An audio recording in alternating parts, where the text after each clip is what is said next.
تو اللہ تعالیٰ نے ارشاد فرمایا کہ جس دن اللہ اپنی پنڈلی کو ظاہر کریں گے، جو اللہ ہی جانتا ہے ان چیزوں میں متشابہات میں ہے، اس کی کیفیات ہمیں معلوم نہیں ہے، ان میں بحث کرنا بھی ناجائز ہے۔ اللہ اپنی تجلی ظاہر کریں گے تو اس میں اتنی اٹریکشن ہوگی، اس میں لوگ ایسے مبہوت ہو جائیں گے کہ سجدے میں گر جائیں گے۔ اس وقت سجدہ کرنے میں مزہ آئے گا، لذت محسوس ہوگی۔ فرمایا لیکن کچھ لوگ ایسے ہوں گے جن کی کمر تختے کی کر دی جائے گی، اور وہ سجدہ کرنا بھی چاہیں گے تو نہیں کر سکیں گے۔ یہ کون لوگ ہوں گے؟ فرمایا یہ وہ لوگ ہوں گے جن کو دنیا میں سجدے کے لیے، نماز کے لیے بلایا جاتا تھا، وہم سالمون، اس وقت ان کی کمر صحیح تھی، تختے کی نہیں تھی، یہ کمر جھکا سکتے تھے، سجدہ کر سکتے تھے، نماز پڑھ سکتے تھے۔ اس سے اندازہ ہوتا ہے کہ اللہ کی نظر میں دنیا میں جب ہمیں سجدے کے لیے بلایا جاتا ہے تو ہم اس کو ہلکا لیتے ہیں، لیکن اللہ کی نظر میں اس کی بہت بڑی قیمت ہے، بہت ویلیو ہے اللہ کی نظر میں اس کی۔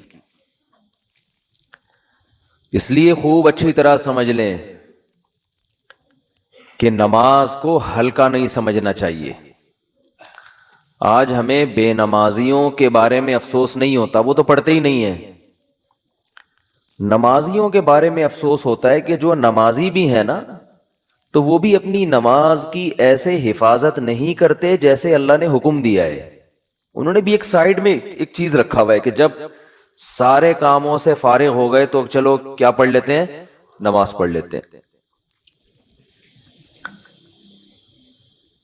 یہ جو قرآن میں اللہ نے فرمایا یوم وہم کیا ہے، یوم یکشف عن ساق ویدعون الی السجود فلا یستطیعون خاشعۃ ابصارهم ترہقهم، نہیں یہ آیت میں یوم یکشف عن ساق ویدعون الی السجود فلا یستطیعون، آگے کیا ہے؟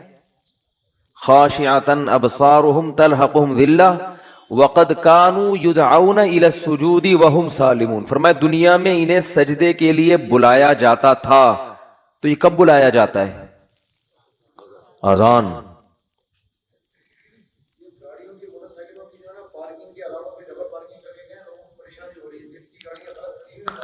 بھائی یہ بہت بڑا المیہ ہے یار، دیکھو گاڑیاں غلط نہیں پارک کیا کرو۔ میں دیکھتا ہوں یہاں مدرسے کے گیٹ کے آگے کئی بار لوگوں نے گاڑیاں کھڑی کی ہیں۔ اتنی تو انسان میں سینس ہوتی ہے کہ جب گیٹ کھلے گا مدرسے کا تو اندر سے جو گاڑی باہر کیسے نکالے گا؟ یعنی یہ تو نبی صلی اللہ علیہ وسلم نے فرمایا کہ ایمان کا آخری درجہ یہ ہے، یہ حدیث خوب غور سے سنیں، ایمان کا آخری درجہ یہ ہے کہ راستے سے تکلیف دہ چیز کو ہٹایا جائے۔ کوئی بھی چیز جو لوگوں کو تکلیف پہنچا رہی ہے اس کو کیا کرو؟ ہٹا دو۔ گٹر کا ڈھکن کھلا ہوا ہے، کوئی گر سکتا ہے، آپ اس کا انتظام کریں۔ کانٹا پڑا ہوا ہے اس کو ہٹائیں، پتھر رکھا ہوا ہے اس کو ہٹائیں۔ کوئی بھی چیز جو لوگوں کو اذیت دے سکتی ہے۔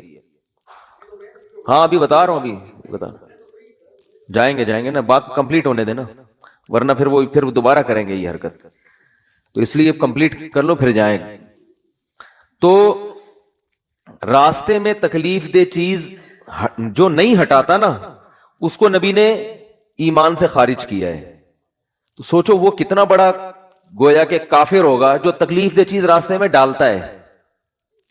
تو گاڑی غلط پارک کرنا، بائک غلط پارک کرنا، یہ تکلیف دہ چیز ڈالنا ہے کہ نہیں ہے؟ کانٹے سے اتنی تکلیف نہیں ہوتی، لوگ اکثر سنبھل کے ہی چل رہے ہوتے ہیں، لیکن گاڑیاں اس طرح، روزانہ میرے ساتھ ایسا ہو رہا ہے روزانہ کہ یہاں آپ گلی میں گاڑی موڑنے کی کوشش کرو نہیں موڑ سکتے، کسی نے کارنر پہ گاڑی ایسے کھڑی کی ہوگی کہ گاڑی دوسری گاڑی جو آئے گی ٹرن ہی نہیں ہو سکتی، اور یہ دیندار لوگ زیادہ معذرت کے ساتھ کر رہے ہوتے ہیں۔ وہ ہمارے ہاں جو جتنا بے ڈھنگا ہوگا نا اس کو سمجھا جاتا ہے اتنا نیک ہے، جتنا بے ڈھنگا ہوگا نا۔ میں جب گیا نا حضرت مفتی رشید احمد صاحب رحمہ اللہ کے پاس، ان کے شاگردوں کے پاس، تو میرے پاس 125 تھی، میں نے دیوار کے ساتھ لگا دی بائک، تو وہ کہیں جھانک رہے تھے، انہوں نے کہا بالکل چپکاؤ۔ میں نے کہا یہ عجیب بات کر رہے ہیں بھائی، راستہ تو ہے نا۔ بھئی راستہ اتنا تو ہم نے بائک پارک کی ہے کہ راستہ تو ہے. انہوں نے کہا نہیں راستہ نہیں, کھلا راستہ ہونا چاہیے لوگوں کے پاس گزرنے کا. تو جب آپ مکمل دیوار کے ساتھ بائک کو چپکا کے کھڑا کر سکتے ہو تو آپ نے اس کی دم باہر کو کیوں نکالی ہوئی ہے؟ تو میں نے کہا یار عجیب ٹائپ کے لوگ ہیں یہ, تو بہت سختی کیا کرتے تھے. تو راستے سے تکلیف دہ چیز جو نہ ہٹائے وہ ایمان سے خارج ہے, تو جو راستے میں تکلیف دہ چیز ڈالے وہ کتنا بڑا بے ایمان ہوگا معذرت کے ساتھ. تو ابھی تو آپ لوگوں سے غلطی سے اس لیے میں کہہ رہا ہوں کہ اب جس نے غلط گاڑی پارک کی وہ اٹھے گا ہی نہیں نا ہمیں اپنے بے ایمان کا فتویٰ لگا دیا. تو ہم اچھا گمان رکھتے ہیں آپ نے جان کر نہیں کیا ہوگا, غلطی سے کیا ہوگا, بلکہ آپ نے گاڑی صحیح پارک کی ہوگی یا بائک صحیح پارک کی ہوگی, کسی نے ہٹا دی ہوگی. تو جن جن نے غلط پارک کی ہے جا کے ذرا گلی کھولنے جا کے اڑ جائیں. ہم لوگ دیکھ بھی نہیں رہے, آنکھیں بند کر لو بھائی, ہم نہیں دیکھ رہے. شاباش شاباش. اور آئندہ اس سے توبہ کریں. تو پیچھے سے تو دیکھ سکتے ہیں نا. اچھا, تو بائکیں جو ہے نا بالکل چپکا کے کھڑی کیا کریں دیوار سے, اور گاڑی بھی. اور گاڑی تو سامنے روڈ پہ کھڑی کرتے ہیں, ابھی کیمرے لگے ہوئے ہیں الحمدللہ چاروں طرف, ہم نے ٹھیک ٹھاک سیکیورٹی کا انتظام کیا ہوا ہے جو اسباب کی دنیا میں. تو چور بھی انشاءاللہ بھاگے گا نہیں, کہیں بھی پکڑا جائے گا. اور یہاں بھی کیمرے لگے ہوئے, وہ دیکھو وہ بھی لگا ہوا ہے, یہ بھی لگا ہوا ہے, دیکھ رہے ہیں.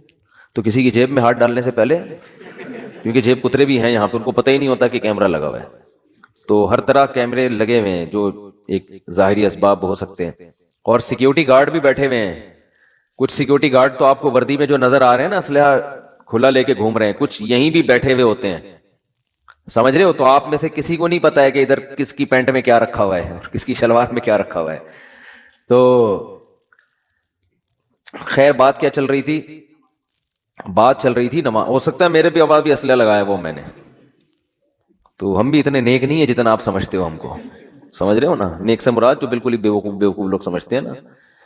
تو باقی یہ کہ اسباب کی دنیا میں انسان احتیاط کرتا ہے. باقی وہ بہاری لوگ کہتے ہیں کہ جب انسان کی موت آتی ہے تو اونٹ پہ بیٹھے ہوئے آدمی کو بھی کتا کاٹ لیتا ہے. تو وہ اللہ نے جب تک زندگی دینی ہے دے گا, جب اٹھانا ہوگا تو ویسے ہی اٹھا لے گا اللہ تعالیٰ. پھر تو سب کچھ ہو سکتا ہے نا. تو ایک ظاہری لحاظ سے جو کچھ ہو سکتا ہے وہ کرتا ہے انسان, باقی اللہ چاہے گا تو سب کچھ ہو سکتا ہے. ایک چھوٹا سا مچھر انسان کو مار سکتا ہے, تو ایک چھوٹی سی گولی مار سکتی ہے انسان کو, کچھ بھی ہو سکتا ہے. خیر, تو بات یہ چل رہی تھی کہ اللہ نے فرمایا جب ان کو دنیا میں سجدے کے لیے بلایا جاتا تھا تو یہ نہیں آتے تھے. تو جو اللہ جب بلاتے ہیں اس بلانے کو کیا کہا جاتا ہے؟ اذان. اذان بڑی زبردست چیز ہے. مجھے تو حقیقت بتاؤں, جو میں میرے جیسا نالائق جو نماز کی ٹوٹی پھوٹی اہمیت اللہ نے ہمارے دل میں پیدا کی نا, وہ اذان کی وجہ سے, کہ اللہ کو نماز سے اتنی محبت ہے, اتنی محبت ہے, اتنی محبت ہے کہ ہر دفعہ پوری تقریر مؤذن سے کہلوائی جاتی ہے. دیکھو جب بھی کسی چیز کی طرف آپ لوگوں کو بلاتے ہیں, اگر وہ کام بار بار ہو رہا ہے نا, ایک دفعہ ہوگا تو آپ اناؤنسمنٹ کرتے ہیں, بار بار ہو رہا ہے تو ایک دفعہ کی اناؤنسمنٹ کافی ہوتی ہے. ایک دفعہ کی, جیسے آپ کی جب جاب لگتی ہے تو آپ کا باس آپ کو ایک دفعہ بتا دیتا ہے کہ بھئی 8 بجے سے ٹائم شروع ہوگا اور شام 4 یا 5 یا 8 بجے تک آپ کی ایک دفعہ اناؤنسمنٹ کیا ہے, بولو نا, کافی ہے, بس بتا دیا بھئی, سگنیچر لے لیے کہ بھئی یہ ٹائمنگ ہے. آپ یہ 9 بجے عام طور پہ دفتروں میں 9 بجے کا ٹائم ہوتا ہے, اور گورنمنٹ کے جو دفتر ہیں 3:30 پونے 4 بجے کا ٹائم ہوتا ہے اس میں شام کو. چھٹی کا ٹائم 4 بجے, پونے 4 بجے حاضری ہوگی اور 4 بجے چھٹی. بعض دفعہ تو آنے کا ٹائم 4 بجے ہوتا ہے, جانے کا صبح 9 بجے ہوتا ہے واپس, یعنی الٹا بھی چل رہا ہوتا ہے. جو پریکٹیکلی ہو رہا ہے نا کہ اس ٹائم پر آئے کہ جب جانے کا ٹائم گزر چکا تھا, ٹھیک ہے نا. 4 بجے جانے کا ٹائم تھا, 5 بجے پہنچ رہے ہیں. تو گورنمنٹ میں اللہ کا شکر ہے بہت ساری ہمارے ہاں سہولتیں ہیں الحمدللہ. تو ابھی بات سے بات نکلتی ہے, چھوڑو اس کو یار, بات تو سجدے کی چل رہی تھی نا. تو اللہ تعالیٰ نے, ہاں میں یہ عرض کر رہا تھا کہ آپ کو ایک دفعہ بتا دیا جاتا ہے بھائی یہ ٹائم ہے, اس پہ آ جانا. اب یہ تو نہیں ہوتا کہ جب 8 بجیں گے یا 9 بجے کا ٹائم آفس میں دیا ہے تو باس آپ کو فون کر کے بتا رہا ہوں آ جاؤ ٹائم ہو گیا ہے. کبھی ہوتا ہے ایسے؟ نہیں ہوتا نا. کیوں نہیں ہوتا؟ ان کو پتا خود آئے گا. اس لیے کہ کیا ملتا ہے سال کے آخر میں؟ روکھڑا ملتا ہے. روکھڑا ملے گا تو سارے کام ہوں گے, عزت بھی ملے گی, ترقی ہوگی آپ کی. دیکھا جاتا ہے نا پرائیویٹ اداروں میں, تو دیکھا جاتا ہے, گورنمنٹ میں دیکھا جانا چاہیے کہ یہ اس کی حاضریاں کتنی ہیں اور کتنا اس نے کام کیا ہے. لہذا ان کو موٹیویٹ کرنے کے لیے آپ کو بار بار اناؤنسمنٹ کی ضرورت نہیں ہے. بار بار اناؤنسمنٹ کی ضرورت نہیں. ایک دفعہ اعلان دوبارہ کریں گے تو آپ ان کو بیوقوف بولو گے, یار بس سر آپ نے بتا دیا نا 9 بجے کا ٹائم ہے, بس کیا ہے بار بار بھونپو لے کے گھر پہنچ جاتے ہو ہیں, لاؤڈ اسپیکر لے کے میرے دروازے پہ کھڑے ہو 9 بج گئے. یہ جو سحری جگانے والے آتے ہیں نا, مجھے ان سے اسی وجہ سے الرجی ہے. او بھائی ہمیں پتا ہے یار سب کو, جس نے روزہ رکھنا ہے وہ اٹھ جائے گا. اب وہ پھر وہ جو گھومنا شروع کرتے ہیں محلے پڑوس میں, ایک گھر کا نمبر رات 2 بجے آ رہا ہے, دوسرے کا نمبر رات 4 بجے آ رہا ہے. سحری کا ٹائم 4 بجے شروع ہو رہا ہے تو 2 بجے ان کو کیوں اٹھا رہے ہو؟ یہ تو ایک بس عجیب سی ایک حساب کتاب ہے. تو خیر بار بار اناؤنسمنٹ نہیں کی جاتی, بار بار یاد دہانی نہیں کی جاتی. اور اللہ نے بھی باقی عبادتوں میں ایسے ہی کیا. رمضان کے مہینے کے بارے میں قرآن میں 2 آیتیں ہیں. ایک تو ہے فمن شہید منکم الشہر فلیصم. اللہ نے فرمایا ایمان والو تم پر روزے فرض کیے گئے جیسے کہ تم سے پہلی امتوں پہ فرض کیے گئے تھے. فرض ہو گئے نا. دوسری آیت کیا, کب فرض ہوئے؟ شہر رمضان الذی انزل فیہ القرآن, رمضان کا مہینہ ہے. فمن شہید منکم الشہر فلیصم. جو پچھلی آیت میں اللہ نے فرمایا نا کہ روزے فرض ہوئے, تو اگلی میں بتا دیا کون سے مہینے میں؟ رمضان. جو رمضان کا مہینہ پائے اسے چاہیے کہ روزے رکھے. ایک دفعہ اناؤنسمنٹ ہوئی ہے بس, اس کے بعد دوبارہ قرآن میں اناؤنسمنٹ نہیں ہوئی. اور جب رمضان کا مہینہ آتا ہے تو پھر اسلام میں حکم بھی نہیں ہے کہ یاد دلاؤ. مؤذن کو حکم کہ تمام حضرات سے گزارش ہے کہ رمضان کا مہینہ آ گیا ہے اور اللہ کی طرف سے اعلان ہے کہ اس مہینے میں سب روزے رکھو. کوئی اللہ کی طرف سے ایسی اناؤنسمنٹ ہوتی ہے؟ بھائی مسجد کے امام اپنی ذمہ داری پہ کسی کو یاد دلا دیں روزہ رکھو, ترغیب دیں, وہ ان کا کام ہے. اللہ نے کوئی لگے بندے الفاظ نازل نہیں کیے. لہذا مسجد کا امام یاد نہ بھی دلائے تو بھی کوئی گناہ گار نہیں ہے. اللہ کہتے ہیں میں نے قرآن میں جب بیان کر دیا نا بس صحیح ہے, سن لیا ان لوگوں نے, کافی ہے. حج کے بارے میں ایک آیت ہے قرآن میں جس میں فرضیت کا ذکر ہے. وَلِلَّهِ عَلَى النَّاسِ حِجُّ الْبَيْتِ مَنِ اسْتَطَاعَ إِلَيْهِ سَبِيلًا.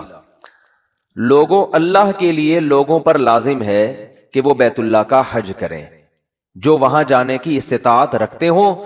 وَمَنْ كَفَرَ, جو استطاعت کے باوجود نہیں جائے گا, فَإِنَّ اللَّهَ غَنِيٌّ عَنِ الْعَالَمِينَ, اللہ کو اس کی پرواہ نہیں ہے. ایک آیت جس سے فرضیت ہے, دوسری آیت نہیں ہے. یہ تو ہے کہ ابراہیم علیہ السلام نے یوں کہا تھا, حج کے لوگوں کو کہا تھا کہ حج کرو. اللہ کا جو اپنا آرڈر ہے نا, جو اللہ کے اپنے کلام میں آرڈر ہے وہ ایک ہی ہے جہاں تک مجھے یاد پڑتا ہے. لیکن نماز, ایک تو قرآن میں جگہ جگہ بھر دی اللہ نے نماز کو, جہاں ایمان والوں کی صفات نماز پڑھتے ہیں. قرآن شروع کہاں سے ہو رہا ہے؟ الذین یقیمون الصلاۃ ومما رزقناہم ينفقون. ایمان والوں کا عقیدہ صحیح ہوتا ہے اور عمل میں کیا؟ نماز قائم کرتے ہیں. جہاں عمل کی بات آئے گی نا نماز, جہاں جنتیوں کی صفات آئیں گی نماز اور زکات. زکات بھی ہے ساتھ ساتھ, وہ کیوں ہے پھر کسی اور موقع پر بیان کروں گا انشاءاللہ. سب سے پہلے نماز پھر زکات, سب سے پہلے نماز پھر اللہ کی راہ میں خرچ. یعنی زکات یا اللہ کی راہ میں خرچ مختلف عنوانات سے, کہ نماز بھی پڑھتے ہیں اور خرچ بھی کرتے ہیں, دونوں کام چلتے رہتے ہیں ان کے. اس سے پتہ چلتا ہے کنجوس نمازی اللہ کو پسند نہیں ہے. یعنی نماز کے ساتھ سخاوت بھی ہے. تو لیکن نماز کو پہلے درجے پہ رکھا گیا ہے. وجہ کیا ہے اس کی؟ اتنا فوکس کیوں کیا جا رہا ہے, اتنا زیادہ اس کو ہائی لائٹ کیوں کیا جا رہا ہے؟ پھر چلو اللہ نے قرآن میں درجنوں جگہوں پر کہہ دیا نماز پڑھو, بار بار کہہ دیا نماز پڑھو نماز پڑھو. اتنا کہا ہے کہ اس سے زیادہ کوئی حکم قرآن میں ملتا ہی نہیں ہے. چلو اتنا زیادہ کہہ دیا, اب تو بار بار اناؤنسمنٹ کی ضرورت اور بھی نہیں ہے نا. اب تو بالکل ہی ضرورت نہیں ہے. دیکھو آپ کے باس نے آپ کو بلایا دفتر, اور آپ سے کہا کہ 9 بجے آپ نے پہنچنا ہے، ایک دفعہ کہہ دیا، اس کے بعد پھر آپ کو کہا میں دوبارہ کہہ رہا ہوں 9 بجے آپ کی ٹائمنگ شروع ہو جاتی ہے. سمجھ میں آ گئی بات؟ آپ نے کہا آ گئی. پھر تیسرے دفعہ کہہ رہا ہے میں بتاؤں کتنے بجے ٹائم ہے آپ کا؟ 9 بجے. 10 دفعہ جب کہہ دے گا نا 9 بجے، اب جب 9 بجیں گے تو آپ کو یاد نہیں دلائے گا، وہ کہے گا میں نے 10 دفعہ اسی لیے کہہ دیا تھا کہ دوبارہ مجھے یاد دلانے کی ضرورت نہ پڑے. اب آپ اگلے دن لیٹ ہو رہے ہو، 11 بجے پہنچ رہے ہو، تو وہ کہہ رہا ہے، وہ کہے گا کہ آپ کیوں لیٹ آ رہے ہو؟ آپ کو سر آپ نے 9 بجے مجھے یاد نہیں دلایا. وہ کیا کہے گا باس کہ بھائی جو پہلے دن میں نے 10 دفعہ کہا تھا نا 9 بجے، وہ اسی لیے کہا تھا کہ ایک دفعہ کہنا کافی تھا، مگر 10 دفعہ اس لیے ریپیٹ کیا تھا کہ دوبارہ یاد دلانے کی ضرورت نہ پڑے. آپ یہ نہ کہو کہ میں بھول گیا تھا. بہت مشکل ہے سمجھانا، بہت مشکل. تو جب اللہ نے نماز کو سینکڑوں دفعہ ریپیٹ کیا قرآن میں، تو اب تو ہر وقت یاد دلانے کی بالکل بھی ضرورت نہیں تھی. کمال ہے بھائی، اللہ نے کیا فرمایا کہ اتنا یاد دلاؤ کہ پیدائش سے لے کے موت تک اذان ہی سنتا رہے بیٹھ کے. پیدا ہوا تو کان میں اذان دلوائی اس کے، پیدا ہوا تو کان میں اذان، نماز کی طرف دعوت، حالانکہ سمجھتا نہیں ہے بچہ، ایک حرف بھی سمجھ میں نہیں آتا اس کے اذان. بچہ تو نہ سمجھ ہوتا ہے، اس کو کیا پتا چلتا ہے میرے کان میں کیا ہو رہا ہے. لیکن جب بڑا ہوتا ہے نا تو اس کو یہ اب یاد دلایا جاتا ہے کہ تیرے کان میں بھی اذان دی گئی تھی، دوسروں کو دیکھتا ہے تو اس کو پتا چلتا ہے کہ اللہ نے ابھی سے یاد دلا دیا ہے. تو پیدا ہوا ہے تجھے بتایا کہ نماز نہیں چھوڑنی، تو نے نماز نہیں چھوڑنی ہے تو نے. پھر فجر کے وقت الگ بلایا جا رہا ہے، جب ظہر کا ٹائم آتا ہے الگ. اچھا اللہ نے نماز کا بھی ذکر کیا اور ٹائمنگ بھی قرآن میں بتا دی. اقیم الصلاۃ لدلوک الشمس الی غسق اللیل، نماز کو قائم کرو سورج کے ڈھلکنے کے اوقات میں اور رات کے اندھیروں میں بھی. اس میں پانچوں نمازیں آ گئی. سورج میں جب کوئی بڑی تبدیلی ہوتی ہے نا تو اس کو ڈھلکنا کہتے ہیں. سورج میں جب بڑی تبدیلی ہوتی ہے، فجر کے وقت سورج کیا اندھیروں سے نکل کے روشنیوں کی طرف جب لائٹ مارتا ہے نا سورج مشرق سے.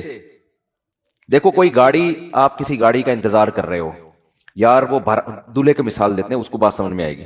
دولہا بارات کے انتظار میں ہال میں بیٹھا ہوا ہے، بارات آ رہی ہے کہ نہیں آ رہی ہے، ٹائم دیکھ رہا ہے یار لیٹ، پہلی میں بہت لیٹ ہو گیا مفتی صاحب کا بیان سن کے، تو 45 سال میں شادی کر رہا ہوں، اوپر سے بارات لیٹ ہے. تو وہ فوراً دیکھتا رہے گا کہ بھئی ایک دم بسوں کی لائٹیں جو ہے نا گلی کے نکڑ پہ بس نظر نہیں آتی، لائٹنگ پہلے ہوتی ہے نا، لائٹنگ سے اندازہ ہو جاتا ہے کہ اب بارات پہنچنے والی ہے. پھر پٹاخے وٹاخے بعد میں. تو سورج کیا ہے ایک دم غائب ہو جاتا ہے، اندھیروں میں دنیا ڈوب جاتی ہے. تو سب سے پہلے جو لائٹ مشرق کی طرف ظاہر ہوتی ہے،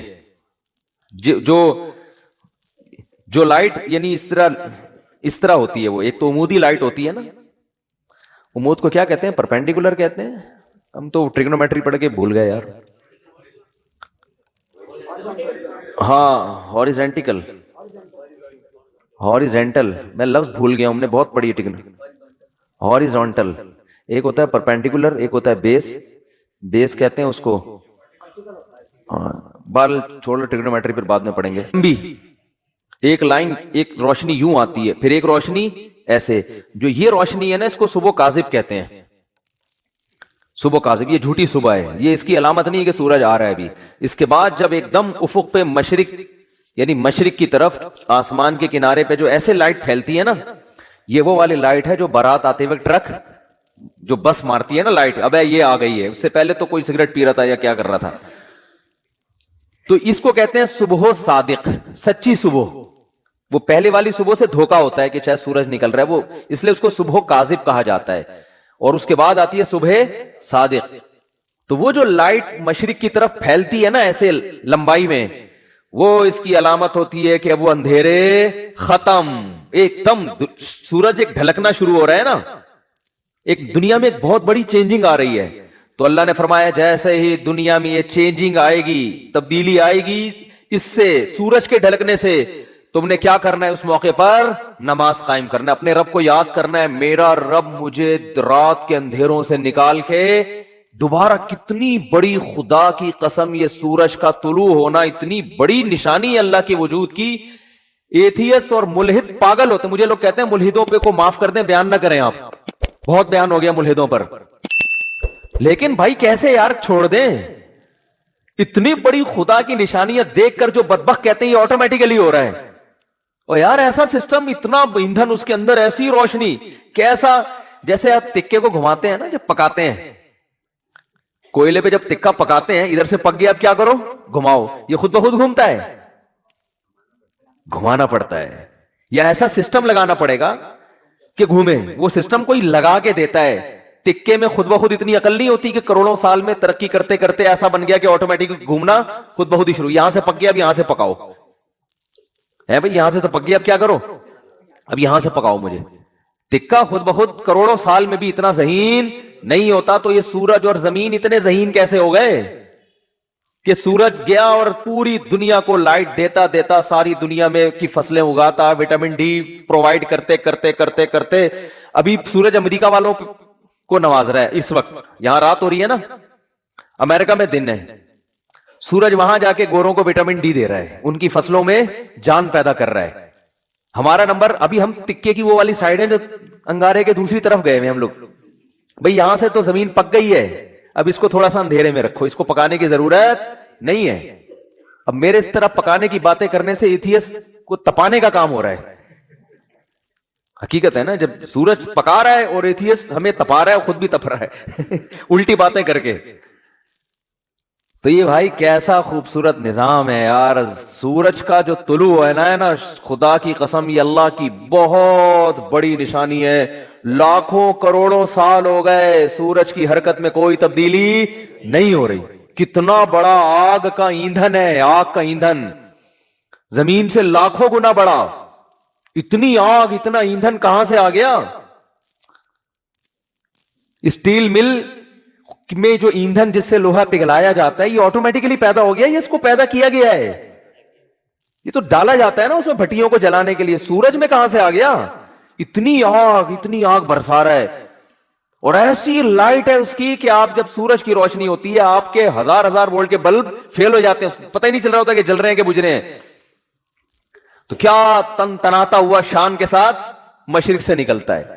تو اللہ نے کہا ابھی نکلنے سے پہلے پوری دنیا کا نظام چونکہ چینج ہو رہا ہے, اندھیروں سے ڈوب کے تم روشنیوں کی طرف آ رہے ہو, تو جو ملحد ہوگا, جو خدا کا انکار کرنے والا ہے, اسے اس سے کوئی غرض نہیں ہے کہ اللہ نے مجھے دوبارہ زندگی دی, دوبارہ سورج میری خدمت کے لیے طلوع ہو رہا ہے اور اس زمین کا نظام دوبارہ سے کیا ہو رہا ہے, چینج ہو رہا ہے. وہ تو پڑا وقت خواب خرگوش کے مزے لیتا رہے گا, کافر خدا کو یاد نہیں کرے گا. اور جو خدا کو مانتے ہیں, جو مشرک ہیں, وہ مندروں میں جا کے بتوں کے سامنے جھکیں گے, حالانکہ وہ تو خود پیدا کیے ہوئے ہیں ان بتوں کو اللہ نے. تبھی قرآن کہہ رہے لا تسجدوا للشمس ولا للقمر, سورج اور چاند کی خدمت کو دیکھ کے ان کو سجدہ مت کرو. واسجدوا للہ الذی خلقہن, سجدے کے لائق وہ خدا ہے جس نے سورج اور چاند کو بنایا ہے.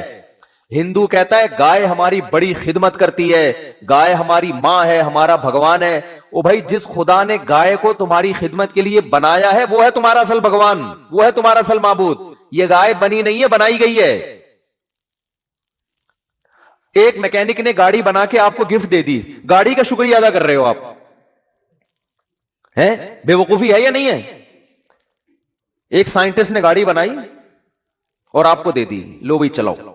ریوو بنائی, ریوو اس لیے کہہ رہا ہوں کہ مثال تو اچھی دینا آدمی. میں نے کہا ہے نا کہ دیکھو بعض لوگ, دیکھو غریب ہونا تو کوئی برائی ہے نہیں, ہمارے نبی صلی اللہ علیہ وسلم دنیا کے مسکین تھے. سوچ کا غریب ہونا کیا ہے, نقصان دہ. اس لیے میں انڈے والے برگر کی مثال نہیں دیتا, مثال ہمیشہ زنگر برگر کی ہوگی. کیا کھاؤ بے شک انڈے والا برگر, جیب میں دیکھو پیسے ہیں تو انڈے والا کھا لو, زنگر کے ہیں تو لیکن مثال ہمیشہ کس کی دو, زنگر کی. تو مثال اچھی گاڑی کی دینی چاہیے. اور اس میں ایک اور حکمت بھی ہے جو کبھی اور کسی اور وقت بتائیں گے انشاءاللہ. تو آپ کو کسی نے, کمپنی نے ریوو دے کے نا آپ کو گفٹ دے دی, لے بھائی. اب آپ کیا کر رہے ہو کہ ریوو کا شکریہ ادا کر رہے ہو, تمہارا بہت شکریہ, تم میری زندگی میں آئی, تم مجھے بٹھا کے گھماتی ہو, اور تمہاری وجہ سے میری عزت ہو رہی ہے. تو بات یہ چل رہی تھی کہ آپ کو کسی نے ریوو گفٹ دی یا آپ کو کسی نے گاڑی گفٹ دی, آپ کو کسی نے کوئی بھی ہدیہ دیا, انڈے والا برگر کھلا دیا, آپ برگر کی تعریفیں کر رہے ہو, برگر کے شکریہ ادا کر رہے ہو. تو ہندو یہی کر رہے ہو بھائی, گائے تم پر احسان نہیں کر رہی, احسان اس ذات نے کیا جس نے اس گائے کو بنایا. تو خدا کہہ رہا ہے کہ نہ ملحدوں کی طرح خدا کا انکار کرو کہ یہ خود بخود ہو رہا ہے, اور نہ مشرکین کی طرح اصل خدا کو چھوڑ کر بنی ہوئی چیزوں کو پوجنا شروع کر دو. اسلام کتنا بیلنس کرتا ہے, کیسی اعتدال والی بات کرتا ہے. لا تسجدوا للشمس ولا للقمر, سورج اور چاند کو سجدہ مت کرو ان کی خدمت کو دیکھ کے. واسجدوا للہ الذی خلقہن, اس ذات کو سجدہ کرو جس نے ان کو بنایا. یہاں بھی سجدے کا ذکر ہے, نماز میں ہوتا ہے سجدہ. تو اللہ نے کیا فرمایا, اقیم الصلاۃ لدلوک الشمس, سورج کے ڈھلکنے. سورج سے نا زمین کا بڑا سسٹم ہے, سورج کو بڑا قرآن نے پروٹوکول دیا ہے. قرآن نے اپنی نشانیوں میں اگر میں یہ کہوں کہ جتنا سورج کو پروٹوکول دیا ہے شاید کسی اور نعمت کو نہیں دیا, تو شاید میری یہ دعویٰ غلط نہیں ہوگا. تبھی تو سورج سے نمازوں کے اوقات رکھے گئے ہیں. روزہ بھی سورج دیکھ کے ہوتا ہے, سورج غروب ہوگا تو روزہ افطار ہوگا, سورج طلوع ہونے سے پہلے روزہ بند ہوگا, نمازیں سورج کے اوقات پر. تو یہ کیا ہے؟ اس لیے کہ دلوک کہتے ہیں ڈھلکنا. تو اللہ نے ڈھلکنے کے اوقات اس لیے رکھے کہ اس وقت دنیا میں بڑی بڑی تبدیلیاں آ رہی ہوتی ہیں, بڑی بڑی تبدیلیاں. رات کے اندھیرے دور ہونا شروع ہو جاتے ہیں, بہت بڑی چینجنگ دنیا میں آتی ہے جس کا پوری دنیا پہ بھی اثر پڑتا ہے, آپ کی باڈی پہ بھی اثر پڑتا ہے, پوری دنیا کے نظام پہ اثر. وہ کیا ہے؟ سورج کی جو کرنیں ہیں, مشرق سے بھی سورج کے طلوع ہونے کا ٹائم ہوا ہے, آپ کو روشنی دیکھ کے اندازہ ہو جاتا ہے کہ اب صبح ہونے والی ہے اور اس زمین کے نظام میں تبدیلی آنے والی ہے. تو عقل مند لوگ کیا کرتے ہیں؟ اللہ نے فرمایا اس موقع پر تم نے کس کو یاد کرنا ہے؟ اللہ کو یاد کرنا ہے. کس طرح؟ جس طرح اللہ کہتا ہے میں بتاؤں گا اس طرح یاد کرنا ہے. کیونکہ اگر اللہ نہ بتاتا کس طرح یاد کرنا ہے, پھر ہم عبادت کے وہ طریقے نکال لیتے جو غیر مسلموں نے نکالے ہوئے ہیں, عجیب عجیب سے. جب انسان کو پتہ نہیں ہوتا نا کیسے عبادت کرنی ہے, تو لوگوں کی رائے پہ چھوڑ دیا جاتا. فرض کریں اسلام کہتا بھائی صبح صبح سورج کے طلوع ہونے سے پہلے, صبح صادق کے بعد تم نے عبادت کرنی ہے. کیسے کرنی ہے؟ ہر آدمی اخپل طریقے سے کرے. تو لوگوں کے لیے الگ الگ کانسیپٹ ہوتے. کچھ ایسے عبادت کرتے, وہ کہتے ہیں ہم اللہ کے لیے میلے کچیلے رہیں گے. یہ بھی ایک نظریہ ہے لوگوں میں. برما میں گیا, بدھسٹ نظر آئے, 6 مہینے سے کہا جاتا ہے کہ نہائے نہیں ہے. یہ ان کا خیال ہے کہ اس طرح بھگوان کیا ہوتا ہے؟ خوش ہوتا ہے, نہائے نہیں. کچھ ایسا کرتے کہ ننگ دھڑنگ رہنے کو عبادت سمجھتے. یہ بھی آپ کو بعض مذاہب میں ملے گا, وہ کہتے ہیں ہم تو برہنہ پیدا ہوئے تھے بھائی, یہ لباس تو نیچر کے خلاف ہے. وہ بھی کچھ دن پہلے میں نے فیس بک پہ ایک انٹرویو دیکھا, شکر ہے وہ آگے میز لگائی ہوئی تھی انہوں نے. انٹرویو کے دوران انہوں نے یہ عقل بندی کی, وہ ایک برہنہ بیٹھا ہوا ہے بالکل ہی لباس لیس. تو اس سے پوچھنے کے اس تکلف کی ضرورت کیا تھی آپ کو؟ تو کہہ رہے ہم تو انسان کیا ہے, پیدا کیسے ہوا ہے؟ برہنہ. تو نیچر یہی ہے کہ لباس وباس نہیں ہونا چاہیے.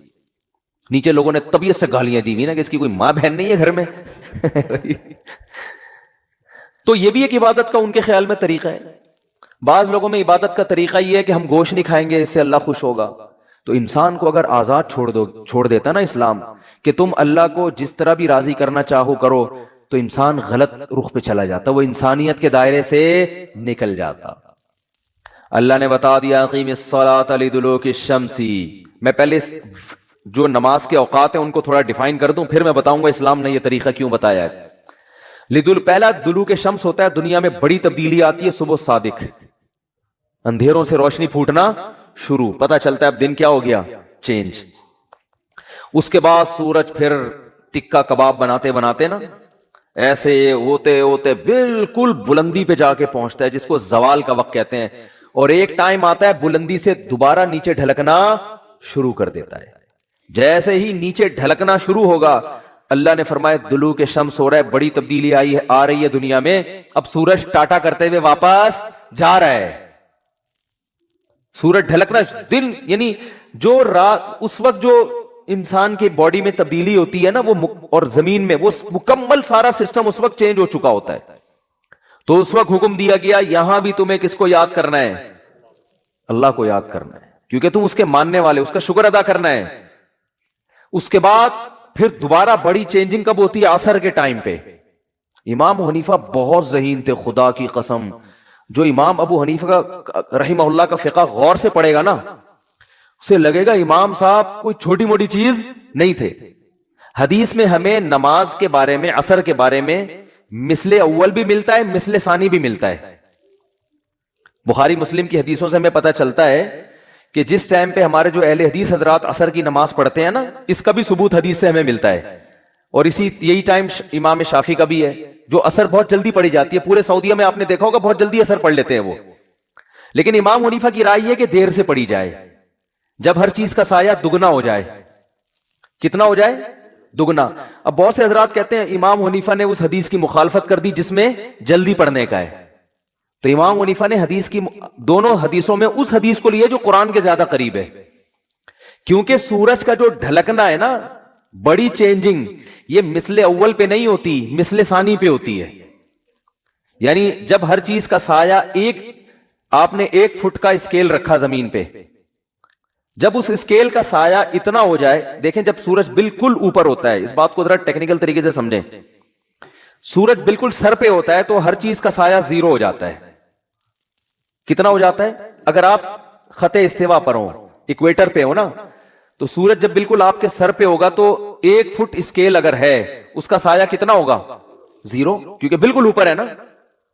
اب جب ذرا سا ڈھلکے گا تو جیسے ہی تھوڑا سا ڈھلکا ہے ظہر شروع. اس پر پوری امت کا اتفاق ہے. پھر ڈھلکتے ڈھلکتے جب اس چیز کا سایہ اتنا ہو جائے جتنی وہ چیز ہے, یعنی 1 فٹ چیز کا سایہ 1 فٹ ہو جائے, تو جمہور علماء کہتے ہیں عصر کا ٹائم شروع ہو گیا. اور بخاری کی حدیث بھی ہے اس پر. لیکن بخاری ہی کی دوسری حدیث سے پتہ چلتا ہے کہ ایسا نہیں ہے. بخاری مسلم کی, چونکہ ابھی میرا یہ ٹاپک نہیں ہے اس لیے میں حدیثیں پیش نہیں کر رہا, ورنہ پورا وہ ٹاپک اختلافی مسئلے پہ چلا جائے گا. اس سے پتہ چلتا ہے کہ نہیں, ابھی عصر کا ٹائم شروع نہیں ہوا, بلکہ ہر چیز کا سایہ جب دگنا ہو جائے گا, 1 فٹ کی چیز ہے اس کا سایہ کتنا ہو جائے؟ 2 فٹ, تو عصر کا ٹائم شروع ہوتا ہے. اس وقت عصر کا ٹائم شروع. یہ امام ابو حنیفہ کا قول ہے, راجح قول, کہ بہتر یہ ہے, افضل یہ ہے کہ عصر کی نماز اس وقت پڑھی جائے, اس سے پہلے پڑھنا فتویٰ اس پر ہے کہ جائز تو ہے مگر بہتر نہیں ہے. تبھی ہمارے ہاں ہندوستان پاکستان میں دیر سے عصر ہوتی ہے. عرب کنٹریز میں چونکہ فقہ حنبلی کو فالو کرتے ہیں نا, شافعی اور حنبلی, وہ جلدی اہل حدیث بھی جلدی پڑھتے ہیں. لیکن قرآن میں اگر آپ غور کرو گے تو قرآن سورج کے ڈھلکنے پر, اور یعنی کوئی بڑا تغیر ہونا چاہیے زمین میں, تو وہ جو بڑی چینجنگ ہے نا, اس وقت نہیں ہوتی جب ہر چیز کا سایہ 1 مثل ہو, بلکہ وہ اس وقت ہوتی ہے جب ہر چیز کا سایہ کیا ہو؟ 2 مثل. اس وقت ٹائم بہت چینج ہو چکا ہوتا ہے. جب ہر چیز کا سایہ 1 مثل ہوتا ہے تو ٹائم میں چینجنگ نہیں ہوتی. یعنی ایک عام آدمی سے آپ پوچھیں گے تو وہ ٹائم بتا بھی نہیں سکتا, یعنی وہ اندازہ بھی نہیں لگا سکتا کہ یہ ظہر ختم ہوئی ہے یا عصر شروع ہوئی ہے کہ نہیں ہوئی ہے. جبکہ جو عصر, جب سورج میں تپش بالکل کم ہو جاتی ہے سورج کی, اس وقت کائنات میں بڑی تبدیلی ہو چکی ہوتی ہے. تو امام صاحب کی دلیل یہ ہے کہ اس کائنات میں جب بڑی چینجنگ ہوگی سورج کی حرکت کی وجہ سے, تو نماز کا ٹائم, کسی نہ کسی نماز کا ٹائم آ رہا ہوگا. تو وہ چینجنگ مثل اول پہ نہیں ہوتی بلکہ مثل ثانی پہ ہوتی ہے. اور ایک اور بھی حدیث ہے امام حنیفہ کی دلیل, بخاری مسلم کی, بات چل پڑی ہے, لوگ کیونکہ کلپ بنا کے مارکیٹ میں چلا دیتے ہیں نا, پھر ادھوری دلیل آتی ہے. حدیث میں آتا ہے آپ صلی اللہ علیہ وسلم نے فرمایا, بخاری مسلم کی حدیث ہے, کہ میری اور پچھلی امتوں کی مثال اس مزدور کی ہے کہ ایک مزدور نے فجر سے لے کے ظہر تک کام کیا, اجر 1 قرات ملا. ایک نے ظہر سے لے کے عصر تک کام کیا, اجر 1 قرات ملا. اور ایک نے عصر سے لے کے مغرب تک کام کیا, اجر 2 قرات ملا. تو آپ نے فرمایا کہ عمل قلیلا و اجر کثیرا, جو فجر سے لے کے ظہر تک کام کر رہا ہے بہت زیادہ کام کرے گا, مگر اجر کتنا؟ 1 قرات. جو ظہر سے لے کے عصر تک کام کر رہا ہے, عمل حدیث کے مطابق بہت زیادہ کر رہا ہے, اجر کتنا مل رہا ہے؟ 1 قرات. لیکن آپ نے فرمایا جو عصر سے مغرب کر رہا ہے, عمل کثیرا عمل قلیلا, عمل بہت تھوڑا کیا, اور اجرا کثیرا, اجر زیادہ ملا. یہ حدیث کے الفاظ ہیں. تو پچھلی امتیں کیا ہیں؟ یہود و نصارہ. یہودیوں نے فجر سے لے کے ظہر تک عمل کیا, عمل 1 روپیہ ملے گا ان کو, ایک مثال دے رہا ہوں روپے سے. عیسائی نے بھی بہت لمبا عمل کیا, ظہر سے عصر تک عمل, ثواب کتنا مل رہا ہے؟ 1 روپیہ. اس امت نے بہت تھوڑی دیر عمل کیا مگر اجر کیا مل رہا ہے؟ دگنا. تو یہود و نصارہ اللہ سے کہیں گے اللہ ہم عمل زیادہ کر رہے ہیں اجر کم, یہ عمل کم کر رہے ہیں اجر زیادہ. تو اللہ فرمائیں گے کہ میں تم پہ ظلم نہیں کر رہا, تمہیں تمہارے عمل کا پورا بدلہ دے رہا ہوں. اس امت کو تھوڑے عمل پہ جو میں اضافی دے رہا ہوں تو یہ میری مرضی ہے, یہ میرا فضل ہے. بھائی ایک مزدور سے 1 گھنٹہ گڑھا کھدوائیں, اجرت طے ہوئی 100 روپے, وہ دے دیا آپ نے. اس سے آدھا گھنٹہ گڑھا کھدوا کے اجرت طے 100 تھی لیکن آپ نے 500 روپے پکڑا دیے, تو 100 والا اعتراض تھوڑی کرے گا. آپ کہیں گے بھائی تمہیں تو پوری اجرت مل گئی نا, اب یہ ہماری اس سے تعلقات ہیں, ہم نے اس کو ڈبل دے دیا. تو یہ مثال فٹ بیٹھ ہی نہیں سکتی کہ اگر ہم عصر کو مثل اول پہ پڑھیں گے, کیونکہ پھر ظہر اور عصر کا جو فاصلہ ہے وہ اور عصر اور مغرب کا فاصلہ تقریباً برابر ہو جائیں گے. نہیں آ رہی بات سمجھ میں؟ اس سے پتہ چلتا ہے عصر اور مغرب کا فاصلہ کم ہے اور ظہر اور عصر کا زیادہ ہے. تو یہ حنفیہ جو امام ابو حنیفہ جو ٹائم بتاتے ہیں نا عصر کا, اس ٹائم پر تو یہ مثال فٹ بیٹھتی ہے. اور جو جمہور کا مسلک ہے کہ جلدی پڑھنا, اگر اس میں عصر کو اصل وقت مانا جائے تو اس پہ یہ مثال فٹ بیٹھتی نہیں ہے, کیونکہ اس میں ظہر عصر اور عصر مغرب کا فاصلہ تقریباً برابر ہو جائے گا, یہ مثال ہی نہیں منطبق ہوتی. تو اس لیے 1-2 حدیثیں سن کے مجتہدین سے بدگمان مت ہوا کرو اور فنڈر بننے کی کوشش مت کیا کرو کہ حدیث بھی پیش کی, حدیث نمبر بھی پیش کر دیا, حوالہ بھی پیش کر دیا, اب کیا رہ گیا سوائے اندھی تقلید کے. او بھائی اندھی تقلید نہیں ہے, یہ تقلید علی وجہ البصیرہ ہے. جس امام کو ہم فالو کر رہے ہیں نا وہ چھوٹا موٹا امام نہیں ہے, وہ بہت ذہین ہے, اور وہ سب سے پہلے قرآن کو فوکس کرتے ہیں. اور قرآن سے بھی پتا چلتا ہے کہ سورج کے ڈھلکنے میں جو اوقات میں بڑی تبدیلی آنی چاہیے, بڑی تبدیلی مثل اول پہ نہیں ہوتی بلکہ مثل ثانی پہ ہوتی ہے. دیکھو نا صبح صادق کے وقت بہت بڑی تبدیلی ہوئی ہے نا, اندھیرا ختم ہو رہا ہے, سورج نکلنے والا ہے. ظہر کے وقت بہت بڑی تبدیلی ہوئی ہے, سورج بالکل فل تماتم چمک رہا ہے, ٹھیک ہے نا. مغرب کے وقت بھی بڑی تبدیلی ہوئی ہے, ایک دم کیا ہو گیا, پورا سورج ہی مارکیٹ سے شارٹ ہو گیا, لیکن ابھی روشنی اس کی باقی ہے افق میں. عشاء میں کیا ہے, وہ روشنی بھی ختم, سورج اپنے تمام تر لوازمات کے ساتھ مارکیٹ سے شارٹ ہو گیا ہے. یہ بڑی تبدیلی ہے, یعنی جو اس کے لوازمات تھے, روشنی کی کرنیں باقی تھی, وہ بھی ختم. تو عصر میں بھی بڑی تبدیلی ہے کہ جو سورج میں تپش تھی نا, تیزی, وہ تیزی سورج میں کیا ہو گئی ہے, ختم ہو گئی ہے. تو وہ جب دیر سے اثر ہوگی تو اس میں ہوتی ہے, ہاں اتنی دیر نہ ہو کہ مکروہ وقت شروع ہو جائے. تو خیر یہ تو درمیان میں غریبی میں بات آ گئی. تو میں یہ عرض کر رہا تھا کہ اللہ نے جب سورج ڈھلکنا شروع ہوتا ہے, اللہ نے کیا کہا, آؤ نماز کو قائم کرو. پھر جب عصر کا وقت آتا ہے, یہ بھی دلوک شمس ہو رہا ہے, آؤ کیا کرو, نماز کو قائم کرو. تو اللہ تعالیٰ نے خود عبادت کا طریقہ بتا دیا, کیونکہ اگر اخپل طریقے سے اس وقت ہم اللہ کو راضی کرنے کی کوشش کرتے, اخپل طریقے سے, کیا ہو گیا بھائی, ویڈیو نہ بنائیں, ٹھیک ہے نا, وہ کچھ مسائل ہیں اس کی وجہ سے, ٹھیک ہے, ناراض نہیں ہونا. تو اخپل طریقے سے اگر ہمیں حکم دے دیا جاتا ہے نا, تو دیکھو پوری دنیا میں جو لوگ اخپل طریقے سے عبادت کر رہے ہیں ان کا حال کیا ہے. عیسائیوں نے تبدیلی کی, چرچ میں جا کے انہوں نے حضرت عیسیٰ نے جو نماز کا طریقہ بتایا تھا اس کو کیا کر دیا, اجتہاد کر کے نا, جیسے ہمارے پروفیسر غامدی صاحب نے رمضان کے روزے میں یوں کر لیا, امتحان کی وجہ سے چھوڑ سکتے ہو, ایسا اجتہاد جس کے پیچھے کوئی نص نہیں ہے, کوئی قرآن آیت یا حدیث, کوئی اصول اصل نہیں ہے کوئی, تو ایسے پھر یہ بھی ٹھیک ہے. اور بعض لوگوں نے سنتوں کو مارکیٹ سے کیا کر دیا, ایک مشہور زمانہ ہے, وہ کہتے ہیں سنت موقدہ کچھ ہوتا ہی نہیں ہے, مشہور ہیں, وہ آتے رہتے ہیں, نام لینے کی ضرورت نہیں ہے. انہوں نے کہا سنت موقدہ ہے ہی نہیں, اور اس پہ حدیث پیش کی کہ ایک صحابی سے نبی نے پوچھا, انہوں نے کہا کہ یا رسول اللہ میں 5 وقت نماز پڑھوں گا اور یہ چند مخصوص عبادتیں کروں گا. آپ نے فرمایا جس کو جنتی دیکھنا ہو وہ ان کو دیکھ لے, تو اس میں تو سنتوں کا ذکر نہیں ہے. یہ حدیث پیش کی انہوں نے. تو مجھے وہ سامنے بیٹھنے کے لیے چونکہ تیار نہیں ہوتے, کسی دن سامنے حاضری ہوگی تو میں ان سے کہوں گا کہ فجر میں اگر کوئی شخص روزانہ 2 رکعتوں میں قل اللہ احد پڑھ لیتا ہے, لمبی رکعت نہیں پڑھتا, آپ کے امام جب نماز پڑھاتے ہیں سورہ فاتحہ پڑھیں, قل اللہ احد پڑھیں, رکوع میں چلے جائیں, روزانہ فجر ایسے پڑھیں, تو یہ کیا ہے, گناہ ہے, ثواب ہے, جائز ہے؟ تو ظاہر ایک آدمی کہے گا اس کی اجازت, بولو بھائی فجر میں امام صاحب اگر پہلی رکعت میں قل اللہ پڑھیں, دوسری میں بھی کیا پڑھیں, قل اللہ پڑھیں, اتنی مختصر نماز پڑھیں, اس کی امام کو اجازت نہیں دی جائے گی. کیوں؟ نبی صلی اللہ علیہ وسلم فجر کی 2 رکعتیں طویل پڑھا کرتے تھے. حضرت عائشہ فرماتی ہیں فجر میں 2 رکعتیں رکھی اس لیے گئی ہیں تاکہ وہ کیا ہو, وہ 2-4 کے برابر ہو جائیں. حدیث کا مفہوم بیان کر رہا ہوں, وہ 2 کس کے برابر ہو جائیں, 4 کے, تبھی طویل قرات ہے اس میں. اب یہ طویل قرات کو اگر آپ کہتے ہیں یہ واجب ہے, تو اس کا مطلب جس دن قل اللہ پڑھ کے رکوع کر لیا تو واجب ادا نہیں ہوا. تو نماز یا تو سجدہ سہو کرو یا دوبارہ پڑھو. آپ اس کے بھی قائل بولتے کیوں نہیں ہے؟ کیونکہ فرض قرات تو ہو گئی نا, قل اللہ پڑھنے سے بھی ہو جاتی ہے. ایسی چیز کو جو واجب تو نہیں ہے لیکن پھر بھی پراپر کرنا ہے, اس کو فقہا نے سنت مؤکدہ سے تعبیر کیا ہے کہ وہ فرض واجب کے درجے میں نہیں ہے لیکن اس کو چھوڑنے کی بھی اجازت نہیں ہے. کبھی کبھار چھوڑ دے تو الگ بات ہے, پابندی کرنی پڑے گی اس کی. تو ایسے اس کے لیے فقہا نے ایک ٹرم ایجاد کی ہے, اصطلاح نکالی ہے کہ یہ عام سنت نہیں ہے کہ کرو تو کرو, نہیں کرو تو نہیں کرو, بلکہ یہ سنت مؤکدہ ہے. تو سنت مؤکدہ کے تو آپ خود قائل ہیں, اگرچہ اس لفظ کے قائل نہیں ہے.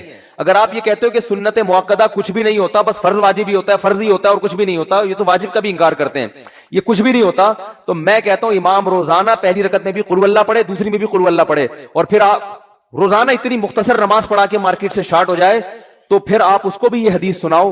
آپ اس کو بولو کہ بھائی فجر میں تو لمبی قرات کرنا سنت ہے, آپ کیوں اس سنت کو چھوڑ رہے ہو؟ وہ یہ جواب دے گا سنت ہے نا, فرض تو نہیں ہے نا. کیا ہو گیا بھائی؟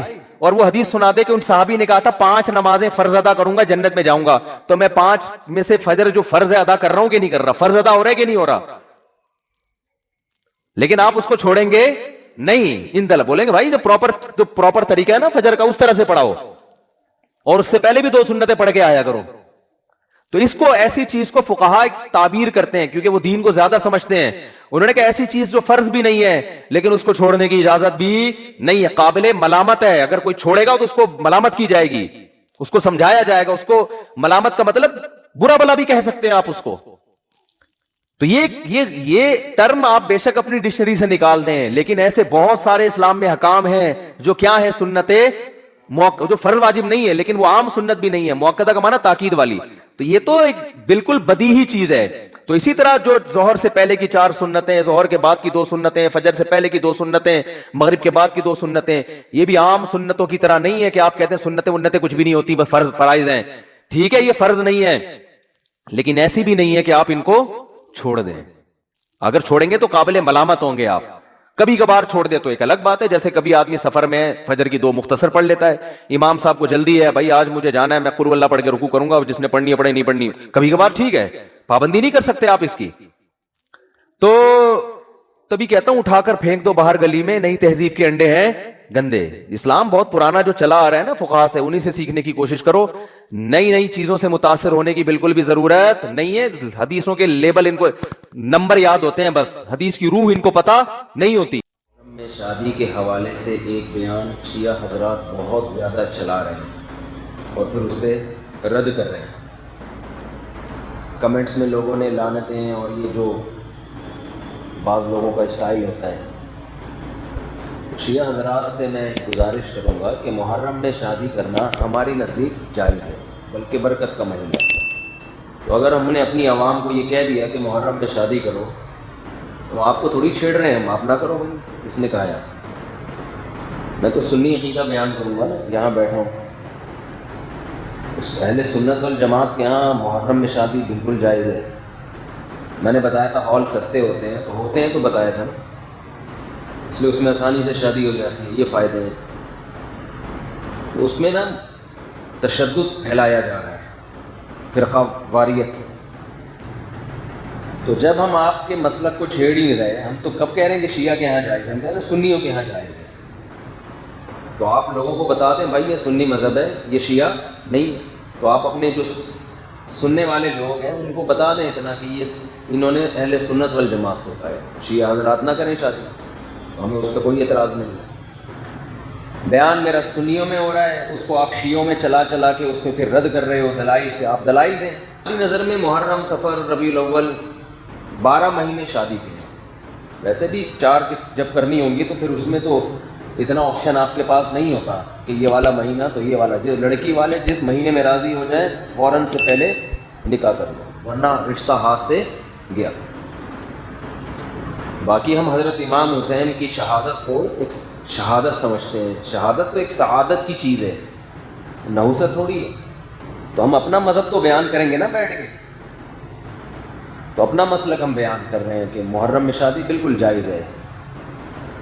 اور ایک صاحب نے تو یہاں تک کلپ بنایا, وہ تو سنی ہے, انہوں نے میرے خلاف کلپ بنایا کہ یہ کہتا ہے کہ محرم میں شادی اس لیے بھی کرنی چاہیے کہ ایک بدعت کا خاتمہ ہو، کیونکہ بہت سے لوگ محرم میں نہیں کرتے، تو ان کی بدعت کی مخالفت کے لیے بہت سے سنی بھی نہیں کرتے نا، تو ان سنیوں کو میں ترغیب دے رہا ہوں کہ محرم میں کیا کرے تاکہ اس بدعت کا خاتمہ ہو۔ تو بھائی ہم اس بدعت سے، وہ بدعت جس کو سنی بدعت سمجھتے ہیں، آپ نہیں سمجھتے تو آپ کیوں اپنے خلاف لے کے جا رہے ہو اس کو؟ آپ کیوں اپنے خلاف لے کے جا رہے ہو؟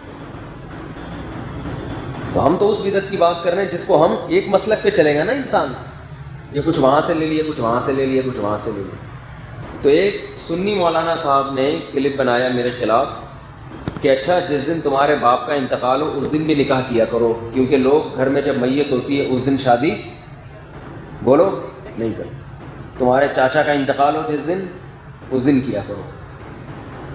کوئی بھی نہیں کرتا نا جس دن گھر میں میت ہو، تو جائز تو اس دن بھی ہے۔ تو بات یہ ہے، یہ نہیں اس پہ لگا رہے ہیں کہ حضرت حسین کا بھی تو غم باپ اور دادا کے غم سے بڑا ہے۔ جس دن حضرت حسین کی شہادت ہوئی تھی، جب ہوئی تھی جس ٹائم پہ، اس دن کوئی غم میں نہ کرتا تو ہمیں کوئی اعتراض نہیں ہے۔ جس دن آپ کے ابا کا انتقال ہوا اس دن انسان غم زدہ ہوتا ہے، کھایا نہیں جاتا، شادی کیا کرے گا وہ؟ تبھی تو حدیث میں حکم ہے کہ جس کے ہاں میت ہو جائے 3 دن اس کے گھر کھانا پہنچاؤ۔ وجہ اس کی یہ کہ غم کی وجہ سے وہ کھانا نہیں پکاتا، اس کو توجہ نہیں ہوتی ان چیزوں کی، بھوکا رہے گا بیچارہ۔ تو جس دن ابا کا انتقال ہو اس دن نہیں کرنی چاہیے، کسی کا بھی ہو، غم کا دن ہے، لیکن اگلے سال اسی تاریخ کو پھر بھی نہ کرو، ایسا نہیں ہوتا بھائی۔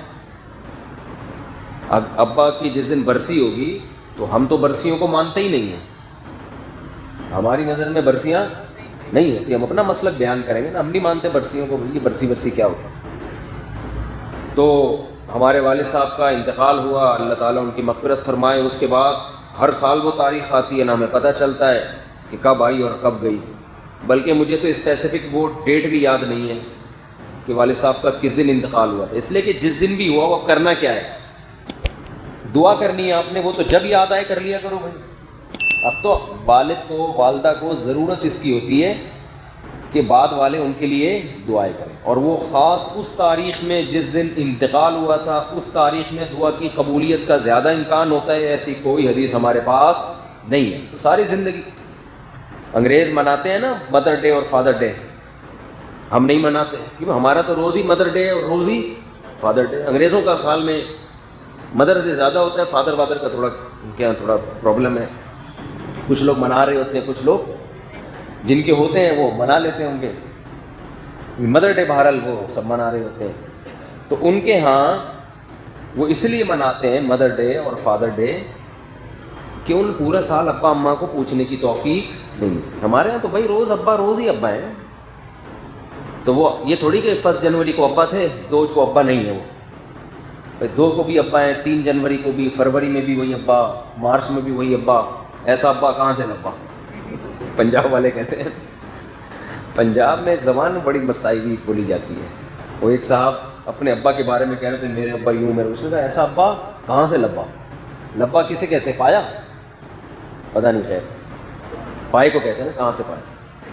تو ہمارا تو بھائی روز ابا ڈے ہے، روز مدر ڈے، زندگی میں بھی اور موت کے بعد بھی روز ہی ان کے لیے۔ جب بھی دعا، مجھے تو اللہ ٹوٹی پھوٹی توفیق دیتا ہے، جب بھی ہاتھ اٹھا کے دعا کرتا ہوں تو سب سے پہلے اپنے والدین کے لیے۔ تو ہاں اب وہ تاریخ ابا کی ڈیتھ، وہ تاریخ آئے گی بھی نا انتقال کی، تو اس تاریخ میں تو ہم شادی بھی کرتے ہیں اور خوشیاں بھی منا رہے ہوتے ہیں، کیونکہ وہ جو دن تھا وہ دن چلا گیا۔ اور ویسے بھی 3 دن سے زیادہ تعزیت کو شریعت نے پسند نہیں کیا، 3 دن غم کے بہت ہوتے ہیں۔ تو اس کے بعد اپنے ان کے احکام کو فالو کرو۔ تو اہل سنت والجماعت کے ہاں محرم، صفر، ربیع الاول، ربیع الثانی، یہ سب مہینوں میں شادی جائز ہے۔ شیعہ حضرات نہ کریں، ان کا اپنا مسلک ہے۔ تو لیکن اس پہ کلپ بنا کے نیگیٹیوٹی پھیلانا یہ غیر اخلاقی حرکت ہے، اور کلپ بھی کاٹا جاتا ہے اتنا سا، پوری بات سامنے نہیں آتی ہے، اتنا سا کلپ کاٹ کے چلا رہے ہوتے ہیں۔ تو یہ فیس بک پہ بہت زیادہ بدتمیزی ہو رہی ہے اس ٹائپ کی۔ تو پھر بھی اگر کوئی نہ کرے محرم میں تو نہ کرے، ہم کو گن پوائنٹ پہ تو کروا نہیں رہے اس کی، پھر بھی نہ کرے۔ میری ایک دفعہ شادی محرم میں بھی ہوئی تھی، تو حقیقت ہے. تو مجھے یاد ہے 9 محرم کو ہم نے وہ ولیمے کا لوگوں کو بولا تو وہ بعض لوگوں کے منہ بن گئے کہ یہ کون سا دن ہے. تو میں نے کہا بھائی ہمیں تو آج ہی اتفاق سے فرصت ملی ہے, تو جب شادی ہوگی تبھی ولیمہ ہوگا نا. تو نکاح ہوا تھا 1 آدھ دن پہلے, تو بھائی اب آج ہی ہے, تو انہوں نے آ گئے, پھر وہ کھانا کھوڑنے سب پہنچ جاتے ہیں. وہ ایک داماد تھا نا, ایک ہونے والا داماد, تو لڑکی والوں نے اس کو کہا کہ تم ہماری بیٹی سے آج مجھے ذرا ہلکا ہی بولنے دیں, ہلکا ہلکا, ٹھیک ہے نا, تو ہلکی پھلکی باتیں, 4-5 دن سے سیٹنگ آؤٹ ہوئی ہے. تو لڑکی والوں نے بولا کہ تمہیں گھر داماد بننا پڑے گا, اس شرط پہ ہم اپنی بیٹی دیں گے گھر داماد. ایک دم تیش میں آ گیا, یہ بے غیرتی, یہ بے شرمی قبول ہے. آخر میں فوراً کہتا ہے, ایک دم سوچتا ہے نا کہ بھائی چھوڑو بے غیرتی بے شرمی رہے گا, لیکن قبول ہے, اور کیا چاہیے. تو کس پہ کہہ رہا تھا میں یہ ہے؟ ہاں, تو لوگوں نے کہا محرم, یہ پھر پہنچے ہوئے سارے. تو جو نہیں کرنا چاہے وہ نہ کرے. ہماری نظر میں حضرت حسین سے محبت کا یہ طریقہ ہی نہیں ہے نا کہ محرم میں سوگ منایا. ہمارے ہاں دوسرا اسٹائل ہے محبت کے اظہار کا, دوسرا طریقہ ہے. تو ہم کہتے ہیں ان کو فالو کرو. حضرت حسین کی اتنی بڑی داڑھی تھی, کتنے لوگوں کی داڑھی ہیں بڑی. حضرت حسین بے انتہا سخی تھے. اس دور میں جو سید ہوا کرتے تھے نا آل رسول, اتنی سخاوت ہوتی تھی کہ ان کی سخاوت کی مثالیں بیان کی جاتی تھی. حضرت حسن رضی اللہ تعالیٰ عنہ اتنے سخی تھے کہ ایک مرتبہ آپ نے باغ میں دیکھا کہ ایک غلام کھانا کھاتا ہے, ایک نوالا خود کھاتا ہے, ایک نوالا کتے کو کھلاتا ہے, اپنے کھانے میں سے آدھا اس کو دے رہا ہے. تو حضرت حسن نے پوچھا کہ یہ کیوں کر رہے ہو؟ اس نے کہا مجھے شرم آتی ہے کہ میں ایک جانور کے سامنے کھانا کھا رہا ہوں اور یہ بیچارہ للچائی کی نظروں سے میرے سامنے دیکھ رہا ہے. غیرت مند لوگ تھے نا. حضرت حسن کو خیال آیا کہ جب یہ غلام ہو کے اتنا غیرت مند ہے کہ آدھی روٹی کی سخاوت کر کے کس پہ خرچ کر رہا ہے؟ جانور. تو ہم تو آل رسول میں سے ہیں, ہم تو نبی کے نواسے ہیں. حضرت حسن رضی اللہ تعالیٰ عنہ نے اس غلام سے کہا کہ تیرا مولا کہاں ہے, جس کا یہ باغ ہے اور جس کا تو غلام ہے؟ اس نے بتایا. تو مولا سے کہا کہ اس کی قیمت لگاؤ. یہ غلام بہت مہنگے ہوا کرتے تھے, اور اس کو پتہ بھی تھا کہ سامنے خریدار حضرت حسن ہے, ان کو تو جتنے بھی بول لگا دو یہ دے دیں گے پیسے. تو اس نے بتایا اتنی قیمت, فوراً غلام خریدا, آزاد کر دیا اسی وقت. اور پھر کہا یہ باغ کی ویلیو بتا اب کتنی ہے؟ اس نے بتایا جی اتنی. باغ بھی اسی وقت خریدا اور غلام کو وہ باغ ہبہ کر دیا. پہلے زمانے میں اس قسم کی چیزوں کو کیا کہا جاتا تھا؟ سخاوت. آج جو سخاوت ہے جس سے حاتم طائی بھی شرما جائے وہ یہ ہوتا ہے کہ وائپر کسی نے صاف کیا گھنٹہ لگا کے نا آپ کی گاڑی پہ, جب آپ کی گاڑی سگنل پہ رکی تو غریب سا بچہ آیا, 1 گھنٹہ لگا کے اس نے سرف ورف لگا کے صاف کیا. آپ نے 5 روپے کا سکہ آج کل چل رہا ہے 10 روپے کا چل رہا ہے, 5 کا بھی ہے, تو وہ تلاش کیا, وہ لگا کے اس کو دیا, اور حاتم طائی کی برزخ میں نیندیں اڑا دی.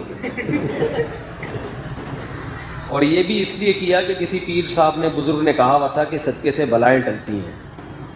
تو 5 روپے میں کیا بلائیں ٹلیں گی بھائی؟ 5 روپے میں ٹھیک ہے, صدقہ نہ کرنے سے یہ بھی بہتر ہے. تو پہلے جو سخاوت ہوا کرتی تھی وہ بہت زیادہ ہوتی تھی. آج کل وہ سخاوتیں نہیں ہیں. پہلے تو پورے باغ گفٹ کر دیے گا. وہ ہے نا حضرت ابو طلحہ انصاری رضی اللہ تعالیٰ عنہ, قرآن کی آیتیں نازل ہوئیں, لن تنالوا البر حتی تنفقوا مما تحبون. تم نیکی کی حقیقت کو اس وقت تک نہیں پہنچ سکتے جب تک محبوب چیز صدقہ نہ کرو. محبوب چیز اسلام میں نیکی جو ہے نا صدقہ ہے. تو صحابی آ گئے, یا رسول اللہ, اللہ نے کہا ہے کہ سب سے محبوب چیز صدقہ کرو, تو میرا باغ ہے. باغ پراپرٹی کو کہتے ہیں, زمین. یا رسول اللہ وہ میں صدقہ کرنا چاہتا ہوں. آپ نے فرمایا بخن بخن ذاک مال رابح، واہ واہ یہ تو بڑا قیمتی مال لے آئے تم بھائی. تو آپ نے ان کو مشورہ دیا اپنے چچا کے بیٹوں کو دے دو. کس کو دے دو؟ جو لوگ بھی کوئی ٹرسٹ ہے ان کا، یا لوگ ان کے ساتھ تعاون کرتے ہیں غریبوں کو دینے کے لیے، اگر کوئی ان کے پاس رقم لے کر آئے نا کہ یہ زکوٰۃ کی رقم کہاں دوں، فوراً کہے گا بھائی مجھے دو، میں صحیح جگہ پہنچا دوں گا. ہوتا ہے نا، ہر آدمی چاہتا ہے بھائی کہاں آئے میرے پاس. میں نے تو دیکھا ہے بہت سے ٹرسٹ وہ یہی کہہ رہے ہو کہ ہمیں ہی دو، لیکن آپ صلی اللہ علیہ وسلم خود لے بھی سکتے تھے، ان سے لے کے مسلمانوں پہ خرچ کر دیتے ہے بھائی.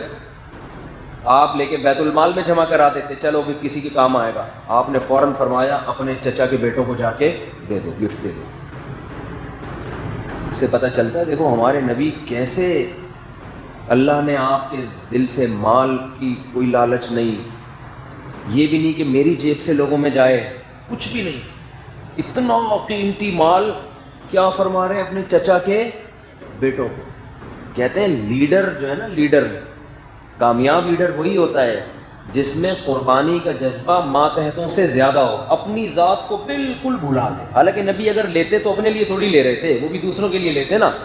نام فرمائے ڈائریکٹ جا کے چچا کے بیٹوں. آج عام طور پر یہ جذبہ نظر نہیں آتا. اگر کوئی آپ سے آ کے مشورہ لینا میرے پاس 1 کروڑ روپے ہیں، میں ہدیہ یا صدقہ دینا چاہتا ہوں، بتاؤ کون؟ وہ کہے گا میں ہوں. سب سے پہلے تو اپنا ذکر کرے گا، اور اگر اپنا نہیں تو کہیں پھر میرے ذریعے سے دو، تاکہ دھونس کون جمائے بعد میں. وہ اس کا نام تھوڑی آئے گا جس نے دیا ہے، نام آئے گا ہمارا بھائی. تو یہ لوگوں میں ہوتا ہے.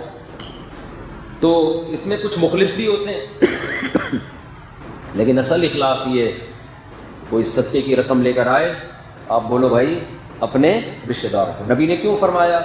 اس لیے کہ اسلام کا ایک بہت اہم حکم ہے رشتہ داری جوڑنا.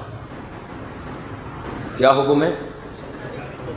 تو آپ نے عمل کر کے دکھایا بھائی. اپنے چچا کے بیٹوں کو دو گے، جب وہ باغ دیں گے اپنے چچا کے بیٹوں کو، تو چچا کے بیٹوں میں کبھی بغض، غیبت، بہتان ہوگا؟ بھائی آج کل یہ ہوتا ہے نا کہ میرے چچیرے ہی میری ٹانگیں کھینچتے رہتے ہیں. یہ ہے نا ہیڈک. لوگ مجھے کہتے ہیں مفتی صاحب آپ رشتہ داروں کی بات کرتے ہیں، سب سے زیادہ تو بڑا رشتہ دار کھوتے ہیں ہمارے لیے. سب سے زیادہ غیبتیں آپ کے رشتہ دار آپ کے خلاف کر رہے ہوتے ہیں. لیکن کیا ابو طلحہ انصاری کے رشتہ دار نے کبھی ان کی غیبت کی ہوگی اس کے بعد؟ وہ پتہ ہے بھائی صاحب انہوں نے اتنا بڑا ظرف مجھے پورا باغ ہدیہ دیا. تو رشتہ داری جوڑنے کے لیے روکھڑے کا خرچ کرنا بولو ضروری. روکھڑے کی بات آئی تو ایک اور آیت ذہن میں آ گئی، وہ کر کے پھر آگے چلتے ہو. ان چیزوں سے آج نا لوگ ہٹ گئے ہیں. بس محرم میں یہ کر لوں اور ربیع الاول میں یوں کر لوں. ابھی ربیع الاول میں الگ سیٹ اپ شروع ہو جائے گا. عمل زیرو. عمل کیا ہے؟